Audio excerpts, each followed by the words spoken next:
Povídej. Proč máš tak drahé oblečení? Já nemám drahý oblečení, jen ty máš málo peněz. Wow, to je šílenství.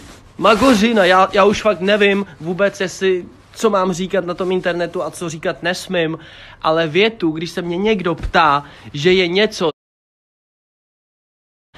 něco drahý u nás, tak já vždycky používám, ne, to není drahý, jen ty máš málo peněz, myslím to ze srandy, já nevím, jestli znáte slovo humor, ale je to tak myšlený, je to prostě jenom nadsázka a sranda, nic víc. Já jsem tohle řekl jednomu klučinovi na workshopu, když se mě zeptal, proč mám tak drahé oblečení a lidi se z toho můžou zbláznit, zase to všude cpou, stahujou si moje storíčko, dávají si to na YouTube a dělají z toho zase memečka, jako já jsem to myslel ze srandy.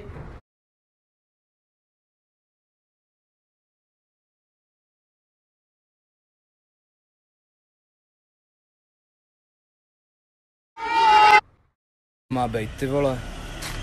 Na co si to kurva hraješ? Kde je nějaký vyjádření, omluva nebo cokoliv? To si neuvědomuješ, jakou masu lidí oslovuješ? Co ty děcka jako budou mít v hlavě potom? Vůbec nebudu mluvit o tom, jak by si zasloužil dostat přes držku, ty vole.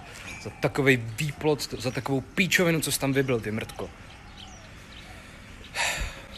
Chci, aby si to video znova pustil.